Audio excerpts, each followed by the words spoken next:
ఎలాంటి ఇబ్బందులు ఎదుర్కోవాల్సి వచ్చింది అంటూ మ్యాక్సిమం ఒక సామాజిక రకమైనటువంటి అట్టడుగు వర్గాల వారిని సపోర్ట్ చేసేది, వాళ్ళ వాయిస్ని వినిపించే విధంగానే ఆయన కలం సాగుతూ వచ్చిందండి.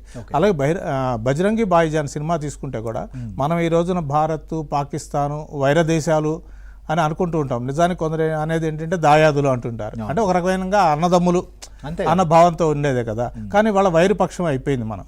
కానీ ఆ సినిమాలో కూడా పాకిస్తాన్కి చెందినటువంటి ఒక మూగ అమ్మాయి భారతదేశానికి వచ్చి తప్పిపోయినప్పుడు ఆ అమ్మాయిని అక్కడ దించి రావడం కోసం ఒక ప్రయత్నం చేశారు. అంటే అక్కడ మానవీయత అన్న కోణాన్ని ఆయన హైలైట్ చేయాలనుకున్నారు తప్పితే మతాలు, మతద్వేషాలు రెచ్చగొట్టాలని కానీ దాన్ని క్యాష్ చేసుకోవాలని కానీ ఆ సినిమా మాధ్యమం ద్వారా ఎప్పుడు ఆయన ప్రయత్నించలేదండి. కాబట్టి ఒక రకంగా ఇలాంటి వాళ్ళు అంటే ఈ రకమైనటువంటి సెటిల్డ్ మెంటాలిటీ లేకపోతే సమభావన ఉన్నవాళ్ళు రాజ్యసభ మెంబర్లుగా వెళ్ళడము, లేకపోతే అక్కడ వాళ్ళ వాయిస్ వినిపించడానికి అవకాశం కల్పించడం అన్నది కూడా ఒక రకంగా ఒక మంచి విషయం అనే అనుకోవాల్సి ఉంటుందండి. సో ఈయన ఒక దశలో అంబేద్కర్ గారి పైన కూడా ఏదో సినిమా తీయాలని ప్లాన్ చేశారు కదా, అంటే ఏంటి అంటే ఆయనే డైరెక్ట్ చేయాలనుకున్నారు లేకపోతే దానిపైన ఏమైనా కథ సిద్ధం చేసి ఎవరికైనా ఇవ్వాలనుకున్నారు, ఏంటి అసలు విజేంద్ర ప్రసాద్ గారి ఆలోచన? ఆయన లార్జర్ దాన్ లైఫ్ ఆలోచిస్తారండి.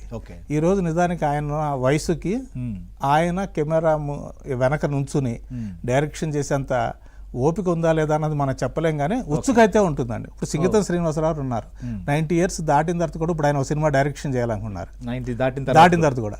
అలాగే విజయేంద్ర ప్రసాద్ గారు కూడా ఆయన ఇదేదో నెంబర్ అంతే వయసు అనేది నెంబర్ తప్పితే అది మనసుకు సంబంధించింది కాదు అని నమ్మే వ్యక్తి. అందుకని ఇప్పటికీ ఈ క్షణాన్ని కూడా ఆయన చాలా నిత్య చైతన్యశీలిలాగా కనిపిస్తుంటారు మనకి. ఆ వయసులో ఆయన ఆ ఫంక్షన్కి వెళ్ళడము, అక్కడ మాట్లాడడము, అంతమందిని మెసమరైజ్ చేస్తూ సంభాషించడం అన్నది కూడా ఒక రకంగా గ్రేట్. ఏదో ఇంటి దగ్గర ఉండి కూర్చోకుండా, అంతే కదా. కాబట్టి ఆయన ఏంటంటే ఫస్ట్ థింగ్ రచన అండి. ఆయనకి ప్రాథమికంగా చేయాలి అనుకునేది రచన చేయాలనుకుంటారు బాగా. ఎందుకంటే ఆయన రాసిన ప్రతి కథ ఆయన డైరెక్షన్ చేయలేరు. అంత మాత్రాన డైరెక్షన్ చేయకుండా వేరే వాళ్ళకి ఇస్తారా అన్నది కూడా చెప్పలేమండి. ఎందుకంటే ఆయన కూడా ఇందాక చెప్పినప్పుడు రాజన సినిమా డైరెక్ట్ చేశారు, అలాగే ఆ మధ్య శ్రీవల్లి అని ఒక సినిమా డైరెక్ట్ చేశారు, డైరెక్షన్ చేస్తుంటారు. అవకాశం ఉంటే కనుక డైరెక్షన్ చేయాలని కూడా ఉంటుంది. ఆ మధ్య ఎక్కడో నేను చదివింది ఏంటంటే RSS చీఫ్ నాగపూర్ వెళ్ళి RSS చీఫ్ని కలిసి RSS మీద కూడా సినిమా తీస్తాను, నా దగ్గర కథ రెడీగా ఉంది, మీరు అవకాశం ఇవ్వండి, ఇది జనంలోకి తీసుకెళ్ళాలి 100 years అయిన సందర్భంలో అని చెప్పారట. అలాగే అంబేద్కర్ మీద కూడా, ఎందుకంటే భారత రాజ్యాంగ నిర్మాతల్లోనండి మనం పొద్దున్నే పూజనీయ వ్యక్తులు ఎవరు ఉన్నారు అంటే ఖచ్చితంగా అందులో అంబేద్కర్ ఉంటారండి. ఆయనకి కులాలకి మతాలకి సంబంధం లేకుండా గౌరవించాల్సిన వ్యక్తి. అలాంటి వ్యక్తి గురించి ఇప్పటికే చాలా సినిమాలు వచ్చినాయి, కానీ ఎవరి కాన్సెప్ట్ లేకపోతే ఎవరు వాళ్ళ ఆలోచన ధోరణిని ఎలా ప్రజెంట్ చేస్తారనేది భిన్నంగా ఉంటుంది. ఇది రామాయణాన్ని ఎంతోమంది రాసినా కానీ ఎవరికి వాళ్ళు చెప్పాలనుకున్నట్టుగా అంబేద్కర్ గారి గురించి కూడా ఈయన సినిమా తీయాలనుకున్నారు. దానికి సంబంధించిన స్క్రిప్ట్ కూడా రెడీ చేసుకుంటున్నారు, అవకాశం వస్తే తీస్తున్నారు. ఇంకొక మాట ఏంటంటే అంటే నిన్న ఆయన మాటల్లో ప్రస్తావించిన దాంట్లో మీరు రోజు మా ఆఫీస్కి వచ్చి చూడండి, మా ఆఫీస్లో అంబేద్కర్ ఫోటో మాత్రమే ఉంటుంది అన్నారు. అది గొప్ప మాట కదండి. అంటే కేవలం ఏదో మాటల మనిషి కాదు, ఆయన చేతల మనిషి కూడా. అంటే ఆయన మనసులో కూడా అంబేద్కర్ అంటే గౌరవము, అట్టడుగు వర్గాల్లో ఉన్న వాళ్ళని పైకి తీసుకురావాలి, లేకపోతే వాళ్ళ వాయిస్ వినిపించాలి. తను ఏదైతే మాధ్యమంలో ఉన్నారో సినిమా మాధ్యమం ద్వారా వాళ్ళ గొంతును వినిపించాలి మిగిలిన వాళ్ళకి అన్న భావాలు అయితే ఉన్నాయండి.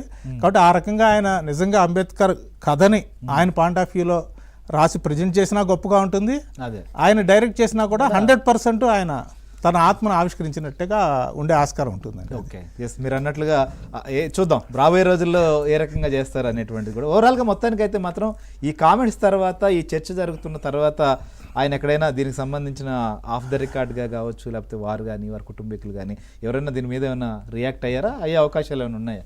అంటే రియాక్ట్ కావచ్చు అండి, ఎందుకంటే ఇవాళ ఉన్నటువంటి ఈ సోషల్ మీడియా కాలంలో దీన్ని పాజిటివ్గా తీసుకుంటే వెల్ అండ్ గుడ్ అండి. ఇప్పుడు వరకు పాజిటివ్గానే తీసుకున్నారు. కానీ కొందరు ఏంటంటే ఇది కూడా ఏదో రాజకీయం చేయాలని, ఆయన ఉన్న సామాజిక వర్గాన్ని దృష్టిలో పెట్టుకుని ఇదేదో రాజకీయం చేయాలని ఇప్పుడు ఈ మాట ఎందుకు అన్నారని కానీ కొందరు, ఎందుకంటే అందరూ అన్ని ఓపెన్ మైండ్తో తీసుకోలేరండి. ఇప్పుడు అది సారీ అని చెప్పిన దాన్ని కూడా దాని వెనకాల ఏముందో అని ఆలోచించే, ఊరికే చెప్పరు ఏం ఆశించి చెప్తున్నారు. ఎందుకంటే ఇప్పుడు ఆయన రాజ్యసభ సభ్యులు కూడా కాబట్టి దీనికి పొలిటికల్ రంగు పులిమే వాళ్ళు ఉంటారు, ఆయన భావజాలాన్ని దృష్టిలో పెట్టుకుని కామెంట్ చేసే వాళ్ళు ఉంటారు. యాజ్ ఇట్ ఈస్గా అయితే ఇప్పటిదాకా ఎవరు బయట అయితే స్పందించలేదండి. కానీ నిజానికి అండి ఈ మాటల్ని సమాజంలోకి ఎవరైనా కానీ, ఏ వర్గమైనా కానీ, ఏ పార్టీ అయినా కానీ తీసుకెళ్లాల్సిన అవసరం అయితే ఉందండి. అంటే విజయేంద్ర ప్రసాద్ లాంటి వ్యక్తి ఈ రోజున తన మనసులోని మాట అని చెప్పారు.